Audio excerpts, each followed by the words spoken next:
ব্যবহারকারীদের আপত্তি উপেক্ষা করেই আগামী মঙ্গলবার রাত ১২টার পর থেকে চট্টগ্রাম বন্দরের নতুন মাশুল কার্যকর হতে যাচ্ছে।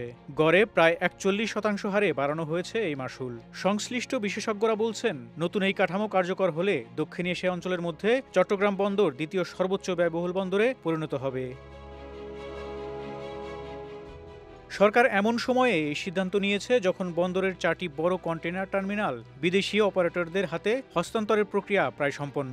ফলে নতুন ট্যারিফ কাঠামো কার্যকর হলে বন্দরের আয় বৃদ্ধির বড় অংশ চলে যাবে বিদেশি কোম্পানিগুলোর হাতে।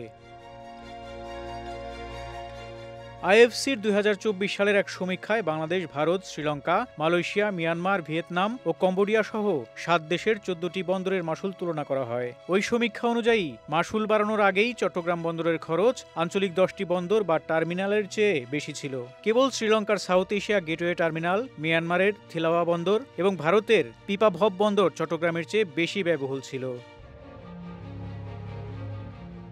মাশুল বাড়ানোর আগে প্রতিটি ২০ বা ৪০ ফুট লম্বা কন্টেইনার ওঠানো নামানো ও সংরক্ষণের গড় খরচ ছিল $১২৬ বা ৬৬ সেন্ট। নতুন হার কার্যকর হলে এই ব্যয় দাঁড়াবে প্রায় $১৮৬, অর্থাৎ ৪১% বৃদ্ধির ফলে চট্টগ্রাম বন্দরের মাশুল আঞ্চলিক ১৩টি বন্দরের চেয়ে বেশি হয়ে যাবে। কেবল শ্রীলঙ্কার সাউথ এশিয়া গেটওয়ে টার্মিনালই থাকবে এর উপরে।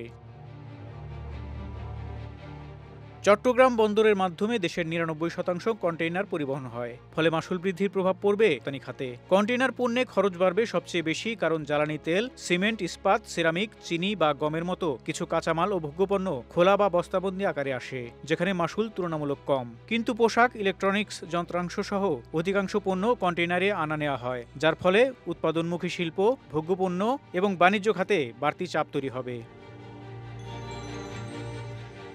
রপ্তানিমুখী পোশাক শিল্পের উদ্যোক্তারা বলছেন, নতুন মাশুল কার্যকর হলে উৎপাদন ব্যয় উল্লেখযোগ্যভাবে বাড়বে, যা প্রতিযোগিতামূলক বাজারে বাংলাদেশের অবস্থান দুর্বল করতে পারে। ক্রেতারা এর একটি অংশ হয়তো দেবেন, কিন্তু সবটা নয়। বিদেশি ক্রেতারা বাড়তি দাম দিতে রাজি হবে না, ফলে রপ্তানিকারকেরা নিজেরাই সেই ক্ষতি বহন করতে বাধ্য হবেন। এতে নতুন অর্ডার নেওয়াও কঠিন হয়ে পড়বে।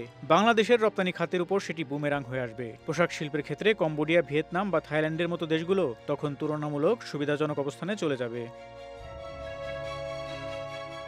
মাশুল বৃদ্ধির বড় সুবিধাভোগী হবে বিদেশি অপারেটররা। গত বছর চট্টগ্রাম বন্দরের পতেঙ্গা টার্মিনাল সৌদি আরবের রেড সি গেটওয়ে ইন্টারন্যাশনালের হাতে হস্তান্তর করা হয়েছে।